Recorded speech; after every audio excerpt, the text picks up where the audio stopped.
Welcome to another chapter of Beer Fairy Tales. A beer fairy asks viewers to like, comment, and subscribe to this channel, follow us on Instagram, or check out our website at www.beerfairytales.com. Now join us as we visit the next magical stop on our journey towards Beervana. Greetings from a beer fairy. We're in Steamboat Springs, Colorado, and it's a beautiful fall day today. Today we're broadcasting from the James Brown Soul Center of the Universe Bridge in Steamboat Springs. The bridge is named after the godfather of soul, James Brown.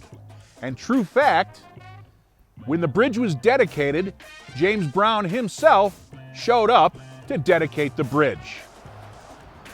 Because this is the James Brown Bridge, we think the best beer to sample would be brown ales. And we've got three beautiful selections on tap for today. The first one is the Moose Drool from Big Sky Brewing in Missoula, Montana. Our second choice is the Ellies Brown Ale from the Avery Brewing Company in Boulder, Colorado. And our final selection is the Face Down Brown from the Telluride Brewing Company in Telluride, Colorado. The first beer we're going to sample is the Moose Drool Brown Ale from the Big Sky Brewing Company in Missoula, Montana. Let's crack this one open, check it for color, aroma, and taste.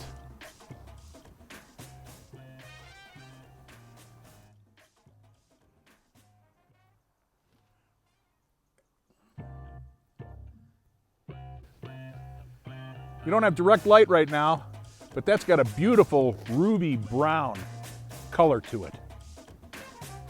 Let's smell the aroma. Nice toffee notes, definitely rich. Let's give it a taste.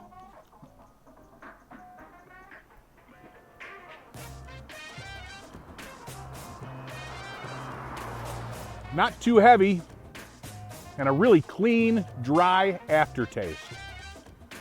Our second selection is the Ellies Brown Ale from Avery Brewing in Boulder, Colorado. Let's pour this one out, check it for color, aroma, and taste.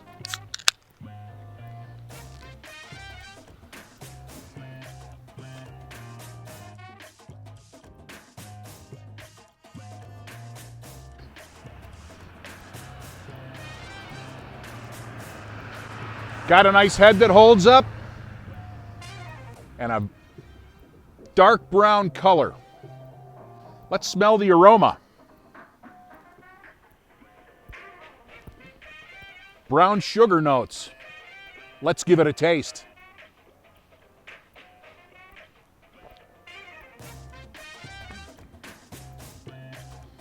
Definitely well carbonated and a dry finish that's smooth and clean. Our final selection is the Face Down Brown Ale from the Telluride Brewing Company. This one has got a couple of gold medals to its credit. Let's crack it open, check it for color, aroma, and taste.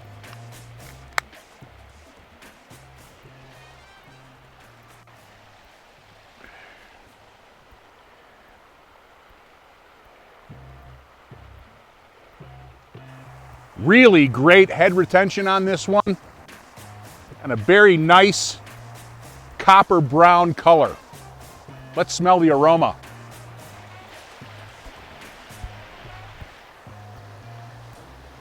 Chocolate malts for sure. Let's give it a taste.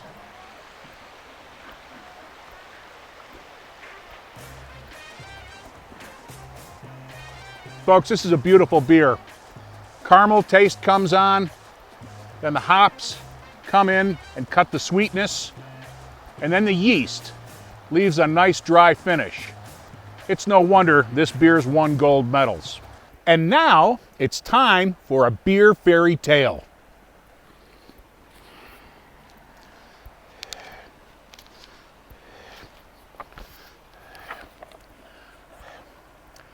Once upon a time, a beer fairy tasted a commercial light beer and made a face like this. Wait a minute. That's not right. Hang on.